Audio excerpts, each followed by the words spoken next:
Hello,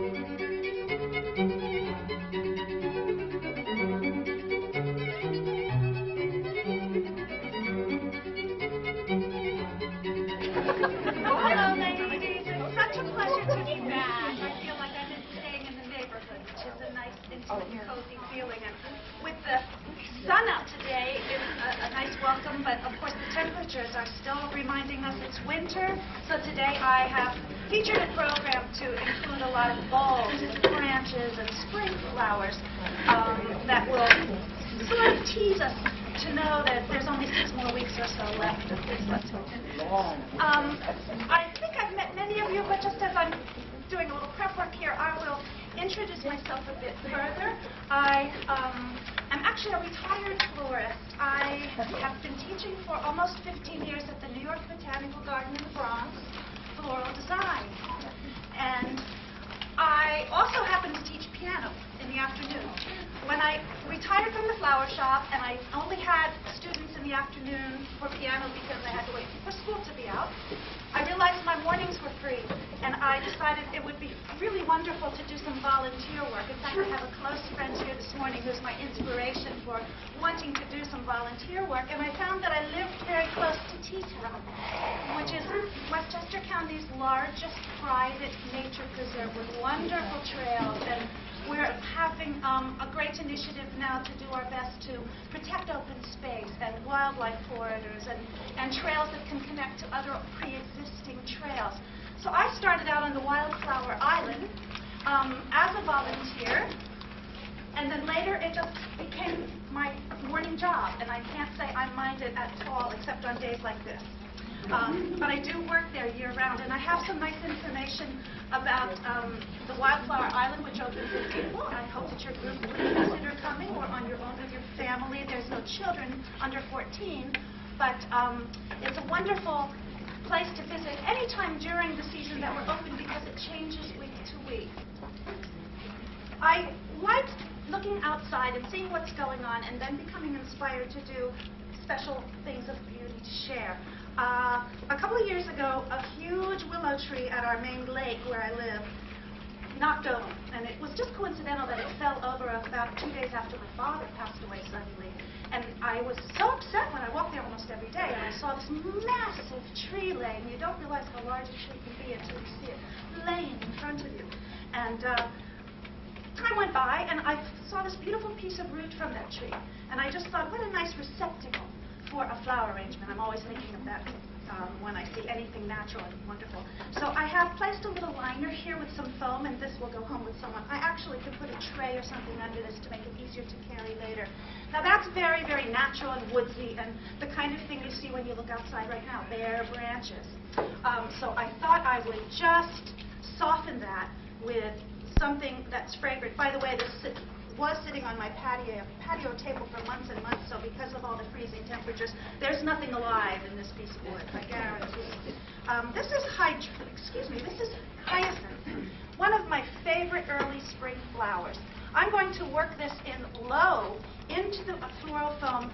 It happens to be a rather fleshy stem, so always when you use floral foams, you may know this, you cut it as nice extreme point, and then it's easy to pierce the foam and it doesn't move once it's placed. The foam is a great source for stabilizing the stems, but it's not enough water to support the flower's life. All of these flowers have been overnight in water so they could hydrate or condition and get a good drink all the way up to the teeny little stamens. These, as you may know, will grow and expand and become so nicely fragrant. I'll never forget my first Valentine's Day working in a flower shop. I was not yet hired to be inside the shop. I was selling flowers outside like a vendor. And the owner said, if you go to floral design school, you can come in the shop. And I thought, oh, it's a little warmer inside. That will be very pleasant. So I went to design school, and it just happened that my husband was recording an album of music out in Los Angeles at the time. He was gone, and I had, for the first time in my life, an apartment full of flowers all to myself. I'm thinking, I ended up giving them away to all the neighbors day by day. But the neatest thing was that the husband of the owner of the flower shop knocked on my door one day with a potted hyacinth. And it was the Valentine sent from Los Angeles as my husband's gift to me. And I have to tell you, with a whole house full of flowers, that hyacinth plant that filled the room with aroma and charm and sentiment. And so I'm very, very especially fond of hyacinths, and I can't wait for this to be growing around us in a matter of a couple of months. I kept them very low because they tend to grow and get very top-heavy in a design. Even if they're potted, after they mature quite a bit, they often need to be staked. So I'm tucking those in very low, and I didn't use any foliage so that I could get those very, very thick stems into the thumb easily in the beginning. Couldn't change my mind. Wherever they went is where they went. There's no extreme line here. They're just nice and cozy. And to soften it yet further, I went back to the willow tree yesterday. And next to it was this beautiful golden-tipped cedar. And I thought, well, that speaks to the moment. So this has a nice drape and curve, as everything growing does. It's all trying to stretch and find light. And I will just edge it now with a touch of that, which is very easy to install because the stems are quite fine and not difficult to maneuver in between. I'll lift these up just slightly, letting it fall so that it looks really very natural. Now that I work gardening in the woods, I am terrifically fond of trees and moss. I always have been, and lichens, and it's fun to have a little more of a background and be able to identify the things that grow native near us, which after almost 25 years as a florist was a whole new beginning for me, because everything I have today, except for certain things I will mention that I've picked, have come from somewhere else on the planet. Holland, South America, even California, Florida, other spots in the United States. Many flowers now are coming to us from New Zealand and Australia as well, and they're things that just are so exciting because they're materials we haven't seen, or at least in my experience, never came to the shop until just the last few years. So there's my sweet little bundle of hyacinths, and it's very fragrant because it has the cedar with the flower. I find that I don't have a use at this moment for the foliage, but you never know. I'll save it. Might inspire me a little bit later. I do feel that I should bring it full circle and take some of the live new willow tree that replaced this one and touch a little bit of future in with past. And this will extend the base of this arrangement, make it a little less symmetrical and more interesting. Now, that was curious because I did not have that at enough of a point, and I couldn't get it in. It's so important. Very easy to work one flower at a time. All one flower in one arrangement. Now, because this is very fresh and green and flexible, I'm able to, even easier with a nice point, reinstall the tip. So I'm sort of copying Mother Nature, but I'm fooling around with her too. This, by the way, is one of the first things now that as you drive along in the landscape, you see this gentle, soft yellow green starting to emerge. It's the willow trees. It's one of the very first things to emerge in the spring, and it's one of the last things to leave us in the winter. It's a very, very satisfying tree. And if you live near a lot of lakes, as I do, it thrives very nicely. Now, I think I'll get a little bit more flowery for you. What do I do? I'm doing another low piece, but I promise to lift it from time to time. This is an interesting support system. It is by the Oasis company, which makes the floral foams. It's a plastic bottom rim, and the foam has been permanently affixed to that ring. I have seen designers cut these in half and serpentine along a long table. It's very effective.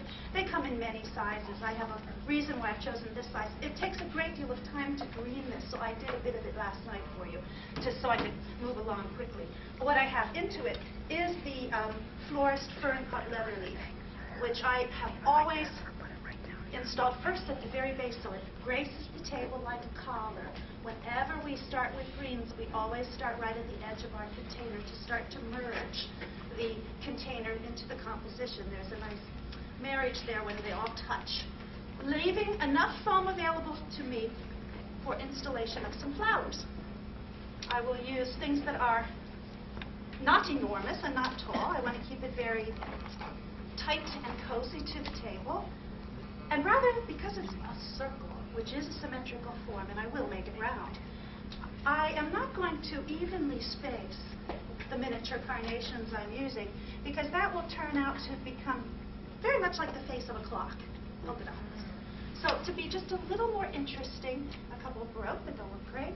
I'm grouping a few of these in what I would call medallions, which is a nice effect when you're doing a round arrangement and you don't want to look at like just rings and rings and rings of flowers that are all just sort of wash into the others. They get a little bit more power when they're small flowers being worked as groups. It's more of an impact of color and texture in the design. So miniature carnations are terrific for this. I'll do 4 little units. They don't have to all be the same amount of flowers. It's more exciting actually if they're not. And of course buds too. It shows future. And generally any of the flower buds that we call on the break, which are showing some color, will have the potential to actually open for you. If they're tight and they're green, they don't have enough energy any longer from the mother plant.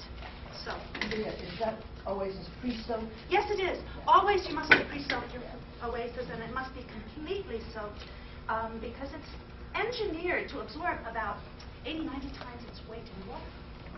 So this is actually quite a bit heavier than my little driftwood piece.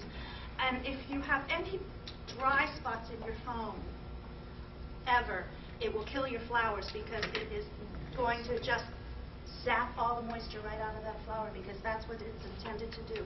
So you soak your foam very well. You make sure your materials have been perfectly hydrated overnight or 6 or so hours so that they will be happy just anchored in the foam. And then it's recommended that you add water every day. So far I have 4 medallions of the miniature carnations, which makes a good display of color, I'm sure, even from the back of the room. I will move on to a coral rose. I'm sorry, I don't know the actual variety. My invoice just said peach rose, South America. So you can make up the name. It is a multi-floral rose. That means many on a stem. So it's nice to keep it all as one, which I will do in a moment. But I want to have a touch of this here.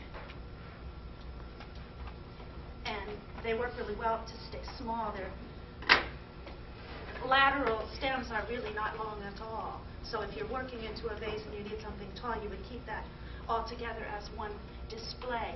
I haven't taken all the time to pull the growth petals away from the rose, but these are simply protection for the rose, and they absorb the bruises of the transportation and the chill of the air. I'll take a minute to do that because also, just for your interest, by removing a few of those growth petals, you're encouraging each flower to open. So if you don't want your roses to open quickly, don't do this right away.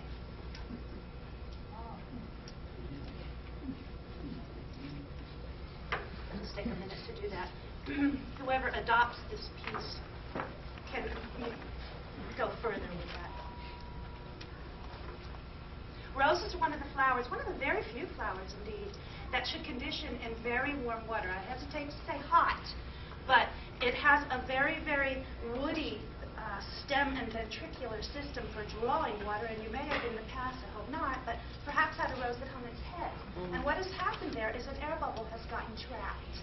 So to remove that, very successfully, if you catch it in time, and in a perfect world we would cut all our flowers this way, fill a basin or a bowl with very warm water, because it will drink it faster if it's warm.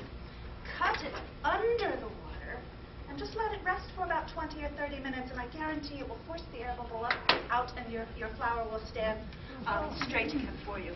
It's really worth the try. I think of Valentine's Day coming, and gosh, don't you know, we would have, as if we're not tired enough the day after Valentine's Day, all the roses returning to us because I guess they didn't read the instructions to recut. Like any living thing, once it's damaged, as I do when I cut this, its natural instinct is to seal itself and hold on to its life force and its moisture. And they say roses take only 10 seconds to seal. So you can be sure if you're getting roses in a box delivered to you that it's essential that they get a nice long new cut, whether it's done underwater or not. It will help that. And with warmish water, it will draw the water quickly, and you'll have a very successful life enjoying your roses.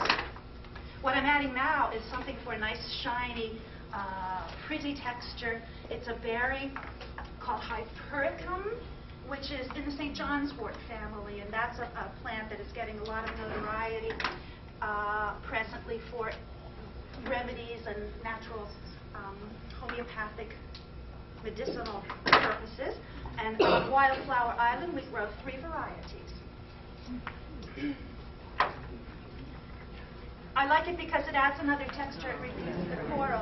And the dark color with the peachy pink is kind of exciting as the contrast. I have one other flower to work into this. And incidentally, this is, as many flowers are, one that lasts beautifully as a cut flower, but the leaves tend to yellow very quickly, which makes it look not so nice.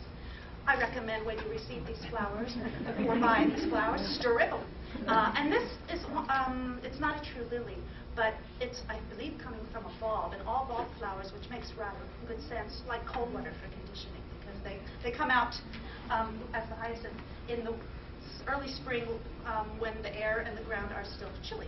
So they don't mind that at all. If you put them in warm water, you're cooking them and doing more harm than good. Very much like the spray rose, we have many on a stem. It's pretty to use all as such. I'm going to take a second and chop the little heads off. What is that called? Alstroemeria lily. But it's not in the lilium family. It's really Alstroemeria. We call it Alstro for short. Peruvian lily is another name sometimes you will hear. And it does indeed grow in South and Central America. Most of it in the flower markets, though, is coming from Holland. Lasts beautifully and doesn't really favor refrigeration. So it's a very nice thing to have in the house. Where are the major American growers from? I would have to say California. There is a large association, the California Cut Flower Association, and you can go online and learn the names of so many things because it's remarkable how much grows there, as does quite a bit of agriculture. And many of the greens, particularly evergreens, and this is just common sense, come from the Pacific Northwest. I'll never forget the year Mount St. Helens erupted. All the holly that came to us at Christmas from that area came with an apology right inside the box. We're sorry it's so dusty. We had an eruption. And that has stuck with me because that was such a powerful natural dynamic that made its way all the way to the East Coast. I think rather than solidly bank it with flowers, which takes quite a bit of time, I'll give it a bit more interest with some leaves that are going to lighten it a bit. Always if you add a touch of white with your flowers, it just frames the other colors and enlivens my feeling. This is a very pretty foliage, which I use quite a bit around the holiday season in lieu of holly because it's not prickly.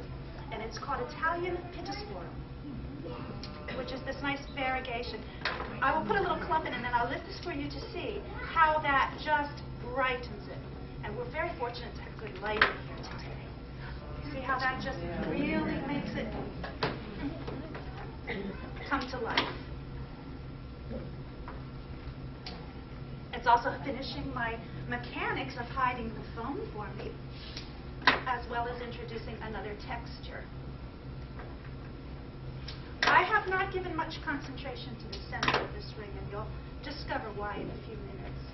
These take very many flowers because it's a lot of foam to cover. But it would also be possible to wander ribbon through it and make it very rich in movement. Because you can't do much with a set ring to give a lot of rhythm. Next to me I have, and you, I know from the past, are aware I've composed music about some of the flavors of the flowers I feature in my book. I researched folklore at the New York Botanical Rare Books library and merged my two passions together, thankfully, into this little book I have today. And I find that when I'm composing music, it's very much the same creative approach as designing flowers, because I'm working with shading and texture and color and mood. So I think that's pretty good for now. You get the idea. Put the punch bowl there. You want to keep that back here because I have a piece that I want to have be a companion to that, which is got a leaf stuffing by. That's life. Maybe it will float. This vase will go back home with me, but I'm happy to take the bouquet out and wrap it for the recipient. Here we go. I'm going to be able to push that away. I love a vase that has some point of it being narrowed, either the top neck or the actual stem itself, because it doesn't take a lot to fill it. I had the foam to my advantage working at first to hold all the stems in the ring. Here, even though the tightness of the design of the vase will hold flowers well, I want to show you another trick for anchoring stems, which works on any kind of container that has a very wide opening where things all want to fall to one side. So this is ivy, just English ivy. It's rather invasive. Feel free to pick it. It is also speaking to the moment because it has a little bit of a purple tinge from being blushed by the cold. It came from by my front door, and it's wintergreen, so you can be sure it's going to be very wonderfully hardy as a cut material. I don't even really need to get the stem of this down into the water. It will dry very nicely. And that is going to be my anchor system for my stems now. And I will do similar to the way I started the ring by making clumps of different colors and textures. I'm going to measure. And it's also good to not have a lot of leaves sliding through this ring that would just get smashed. Now, this might be too tall, but realize that you can always recut something and make it shorter, but you can add height back to it, so that's going to be just fine. One of the beautiful things about a clear glass is you get to see what's going on with the stems. So this is Alstroemeria again, taking advantage of the tight now, and of course leaving the flowers, leaving the flowers in place on the stem as they grew. And they're open almost to their peak. There will be a few more buds to come along, but you can pretty much count on that's how much space will be required for that flower design. Oh, here's a little broken one, so we'll put him over there in a moment. I always like to leave the ring of leaves at the top because it doesn't look so nude. If a few leaves are left and they are not getting smashed into it. I always think this would be a nice symbolic composition for a wedding, the idea of rings and everlasting entwining of the spirit. Well, that's all I have of those, so that's going to be just great. The roses, again, I'm going to keep completely clustered as they grew. I have slipped away all the leaves, and when you do condition your flowers the night before you're going to arrange them, I should say it's best to remove any leaves that will ever be down in the water. They simply deteriorate and create bacteria. A rose, more than any other flower, needs a nice long cut. I already described how it has such a tricky drawing system for hydration. So the longer the cut, the more surface area which can drink the water. And I'll just put these, make sure I hit the vase. I never fill a clear vase all the way to the top with water. I like seeing that it's got water in it and it moves around, and if you have candlelight, it's very beautiful to see the reflection. If you fill it all the way, two things happen. It looks empty, actually, and as you install your flowers, you're just going to displace lots of water. You can always add more later. Well, I just have a few of these. I think I should keep going. And part of the idea of proportion is that you need something tall in a container that's tall. You need something small in a detailed piece such as the ring. One of the reasons roses are expensive in the flower shop, every individual rose is placed on the table and every individual thorn is removed, not only to make handling of them more pleasant, but indeed, when they first come from the grower all wrapped tightly in a box, the thorns themselves will generally shred the leaves and really make them look damaged. So it's almost essential to remove the thorns.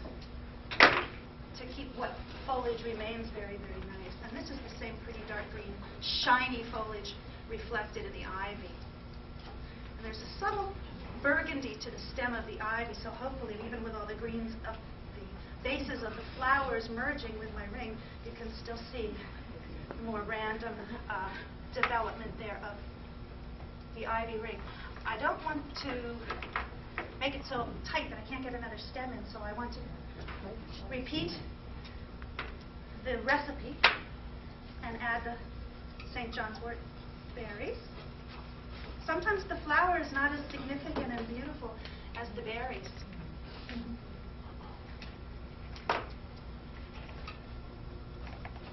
Pretty soon, that's too tall, that's easy enough fixed.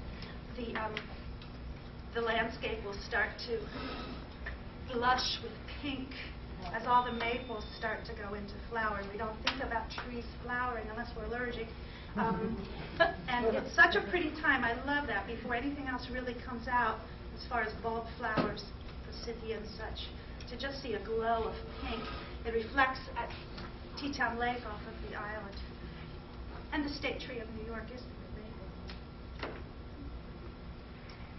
Now I've stripped the hypericum leaves not only to slide them in here well, but that is a leaf that turns almost black right away. And why is that pretty? When the berries live on it, in fact, they dry nicely. Okay, well. It's getting crowded in there. It's getting crowded, and I'm not even finished. Worst of it is it's too tall to do that.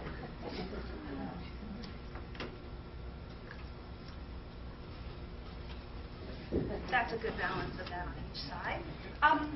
Proportions speaking, we usually try to make our flowers 1.5 times the height of the arrangement. Well, you can see this is kind of compact and I think very attractive. But I'm going to do something to soften it with this Ginestra, which is very fragrant and very sweet. And luckily, very thin stem, so I should be able to feed it in here. And it's going to start to leap over the edge to give what we often call in design reverse proportion or inverse proportion, which brings the eye back down to earth. I think this would be a very nice kind of display for buffet, where you want to have all the beauty, texture, and availability of the table for your food. This lifts the flowers above. I will often use this container as a pedestal and put a clear dish on top and do bigger displays. But I thought today I would play with and show you two of the same looks using completely different mechanics and containers. This sometimes is called in design a waterfall, when many of the stems are spilling. I keep spinning it because it is round. I want it to be featured with the different colors and elements on all sides to stay balanced and harmonious. I'm warming this a little bit with my hand so I can manipulate the direction that it flows to a certain extent. And then these can go as two separate things in your raffle, but I want to show you how pretty they come together.